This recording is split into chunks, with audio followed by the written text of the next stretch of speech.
Hello, it's Laura with Internet Lifestyle Network, and I'm here at one of my very favorite local spots out in nature, out on a hike with my dogs today, practicing some futuristic otaku. And I'm sure you just said, what did she just say? You might even have rewound it a little bit, but I'll get to that in a minute. And so, if you've been following along with me, you'll know that I've been working through and studying and really making myself a full-time student lately of Mark Hoverson's training that we get through Internet Lifestyle Network. Right now I'm working through the Solomon CEO 10 million plus product, and the one that I've been focused on these last few days has been the Futuristic Otaku training.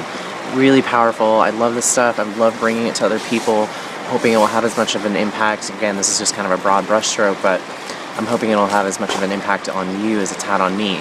Now, the term otaku means, it's a Japanese term, and it means a unique obsession. So this is about having a unique obsession with the future. And, the idea being that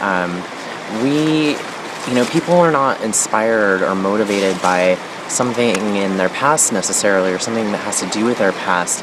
People need to be moved by something that will affect their future and their life to come. And so, to start off this training, Mark makes reference to being in movement out in again, nature, and references, for example, Adam walking in the garden and Jesus walking in the garden as well later, and Moses on the mountain. And the idea being that when you are in motion and you're out in nature and you allow your mind to be clear and free and available and connected to whatever it looks like for you, God, the source. I got a dog bothering me to play fetch. That you allow yourself to be available to inspiration and creativity and ease of mind, so that ideas can come to you that can inspire and help and affect change in other people's lives. And so it encourages that you, and I'm going to encourage you actually, to make a list of 5 places out that you can go be connected. For me, I'm at the river now. I am also from the beach. I love to walk on the beach. What else? There's a lot of great trails in the woods here where I go and take my dogs and just think and allow my mind to be clear and available for inspiration. And so, coming back to the thought of the future and, what people are seeking in their life, again, whatever it is that you're providing, whether it's an actual product or service, you want to be thinking about it in terms of, like, what can this thing do to affect change on somebody's future? What are the and here's another integration, meaning a real-life application. What are 5 ways that engaging fully with my product will have a positive positive effect on someone's future? Is it increased time freedom? Is it increased ease because of more money in their life? Is it a social status that may come with it that's important to them? Being able to help other people? That's how people think in terms of what something is going to do for them. And so, let's see.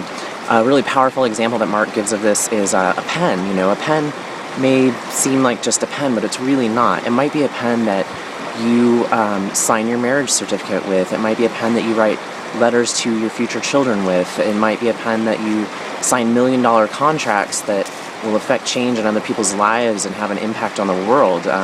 So it's just a more powerful way to think about what it is we're doing here. And we're in a time of providing information and knowledge and in regards to, quote unquote, the marketplace, and whatever that thing is that we're providing should be a portal to a better, happier, healthier, stronger, richer life for the people that we're providing it to.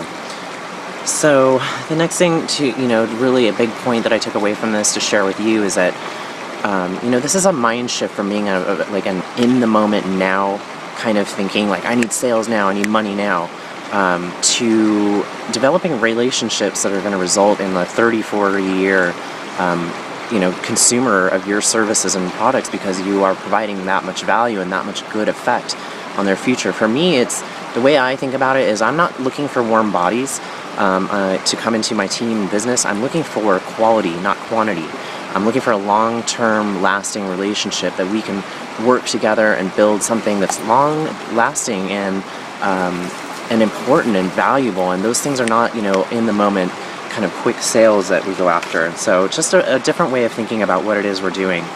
The next part of that is giving people that come into your business, your team, clear direction on what to do, you know, relieving some of the creative pressure that can happen sometimes. You know, an example would be, hey, do this thing and you're going to make a whole bunch of money. You know, that's not ethical or fair because people might not know how to do that thing. They need very clear, concise steps, which is something I really appreciate about Internet Lifestyle Network, is that we're, you know, providing a really very clear, go do this so that you can have success, instead of giving this kind of vague idea that if you do this thing, you'll make a bunch of money. And that's a setup. It makes people feel bad when it doesn't work for them. It makes them depressed and resent, you know, what it is that you've offered to them ultimately. And so we want to help people with that, to really engage by being very, very clear and precise in what it is that you're asking or encouraging them to do.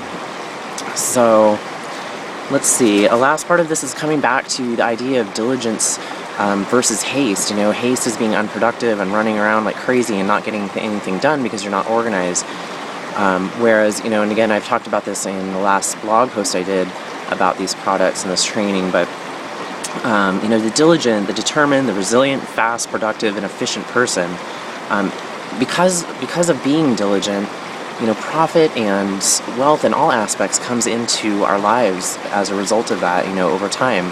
And that frees us up from the daily worries of how am I going to pay the bills and the anxiety and the stress and the frustration. When we're freed up from those things, we're then allowed to, again, be connected and allow inspiration and creativity to come into our life so that we can be thinking of that next company or product that's going to affect change in people's lives and in the world, you know, and allow our creativity to come to us when we're not so preoccupied with the daily grind, if you will. And so I'm going to end this with an encouragement that Mark gives, and it's actually what I'm doing today, and I want to really, again, encourage you to do the same thing. But it's, you know, go to one of those places that you just listed and imagine a total mental space that is in a creative mode only. You have no stress about daily things right now. You're completely 100% connected to whatever it is for you, God, the source, whatever that is that, you know, that you call that. And start feeling that now.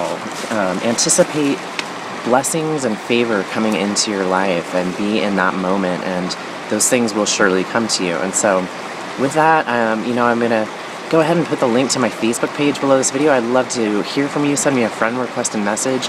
I'm also going to put a link and some information about how you can access this training, some of this teaching for free for a whole week, which you really should take your 7-day trial. And if not, you're absolutely missing out. So check out that information below, and we'll wish you an amazing, powerful day, and I'll see you in the next video.